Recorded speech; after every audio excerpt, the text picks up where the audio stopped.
세계 경제를 조종하는 그림자 정부 경제편 1위 유카바 최지음 해냄 출판사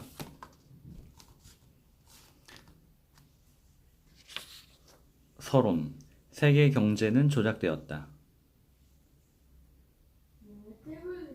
페이지 9 세계를 주무르는 엘리트들의 고등수법 1998년은 한국 국민들이 결코 잊을 수 없는 소위 환란의 해였다.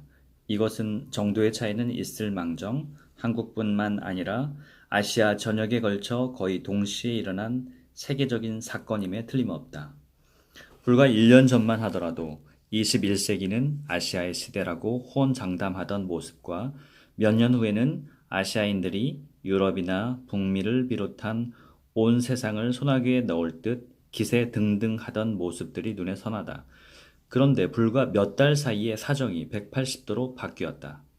내가 이 글을 쓰고 있는 지금도 한국 등 여러 아시아 국가에서는 당시 위정자들에게 그 책임을 묻는 심의를 한다고 떠들썩한 것으로 알고 있다. 만일 그때 각국의 위정자들이 어떠한 일이 일어날지를 미리 알았더라면 사전에 이를 막을 수 있었을 것인가 하는 질문을 나 자신에게 해보았다. 이에 대한 답변은 이 책을 읽고 나서 각자 판단해 보기 바란다. 그러나 현 시점에서 세계의 경제를 누가 왜 어떻게 지배하느냐는 질문에 대해 정확히 답할 수 있는 사람은 아마 없을 것으로 보인다. 그런 의미에서 우리는 다 함께 지구상의 경제가 변동하고 있는 이유가 무엇이며 누가 왜 이러한 계획을 세우고 있는지 또 그 현황 등에 대해서도 알아봐야 하는 것이다. 이 책에서 설명할 내용은 처음 듣는 대부분의 사람들에게 분명 황당무계한 일로 비춰지며 오히려 거부감마저 줄지 모른다. 이 모든 내용을 이해하려면 경제의 기본 원칙부터 살펴보고 역사를 고찰해 볼 필요가 있다. 독자들은 인플레이션, 디플레이션, 국채, 외채, 실업, 이자, 경제공황 따위가 인간의 경제활동에 따라 자연 발생적으로 생기는 것이 아니라 모두 인위적, 고의적으로 조작되어 만들어진다는 사실을 알고 있는가? 사람들은 빈익빈 부익부 현상에 대해서 어쩔 수 없는 경제의 흐름으로 인식하고 있다. 그래서 직업이 없는 사람, 박봉에 시달리며 항상 빚에 쪼들리는 사람을 보면 본인 스스로의 무능력만 탓하고 있는 실정이다. 과연 그러한가? 지난 수백 년간의 세계사를 살펴보면 동양에서는 일본을 제외하고 서양이 완전히 그 역사를 지배해왔다. 유럽 국가의 입장에서 아시아 국가들은 자기네들 편리한 대로 아무렇게나 주무를 수 있는 것이기 때문에 늘 그들의 경쟁 상대가 되지 못했다. 몇십 년 전에는 일전만으로도 한 끼를 배불리 먹을 수 있었는데 그것은 이제 호랑이 담배 피던 시절의 일이 되어버렸다. 또한 30여 년 전에는 대한장인이 고려장인이 하는 대중식당에서 설렁탕 한 그릇에 100원이면 좋겠으나 지금은 너무나도 까마득히 먼 이야기로만 들린다. 또한 경제학자들의 통계에 의하면 1945년 미국에서는 각 가장이 주 40시간의 노동을 해 5식구의 생계를 충분히 유지할 수 있었으나 1990년대에는 주 70시간의 노동을 해야 그와 비슷한 수준을 유지할 수 있다고 한다. 이와 같은 예들은 우리의 생활 수준이 점점 낮아지고 있음을 증명해 주는 것이다. 오늘날에는 소위 컴퓨터 시대를 맞아 모든 일을 더욱 신속하고 능률적으로 처리할 수 있게 되었다고 한다. 그렇지만 모든 것을 수동적으로 처리하던 30년 전에도 세계 어느 곳이든 5일이면 책임지고 우편물을 배달해주던 실정과 비교해 볼 때 현재 우체국의 능률은 절반 이하로 떨어졌을 뿐 아니라 신용도도 곤두박질 쳤다. 이전 같으면 우편으로 요금을 납부하거나 서류를 제출할 때 찍힌 우체국 소인의 날짜가 인정되었으나 이제는 언제 붙였느냐에 상관없이 자기네 사무실에 도착하는 날을 기준으로 계산하게 된 것이다. 또한 근래에 북미 대륙의 은행들은 매년 기록적인 이익을 거두고 있으면서도 그들 스스로는 수입이 크게 부족할 뿐만 아니라 경쟁에서 도태될까 두려워 M&A를 추진하는 중이라고 말한다.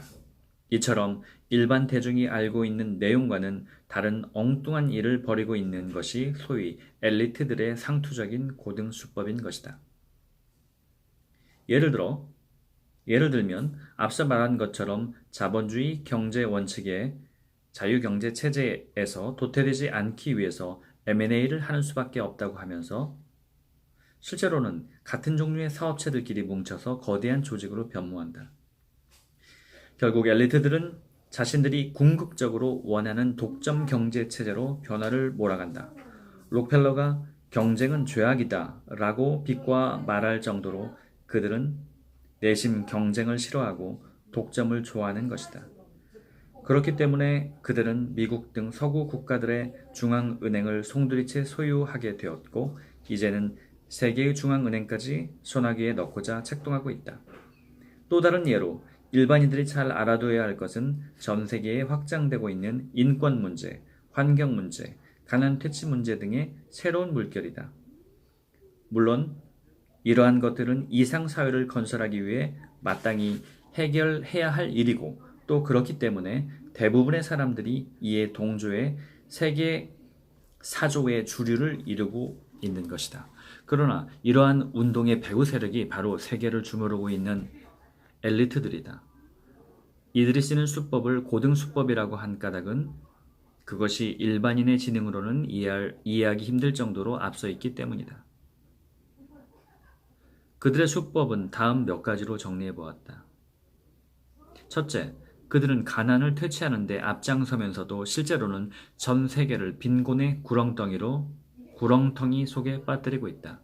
둘째, 그들은 지구의 환경을 정화하는 운동에 적극 참여하여 명실공히 존경받고 있지만 실제로는 가난한 나라에 가서 자연을 황폐화시키고 땅 전체를 앗아가는 일을 자행하고 있다.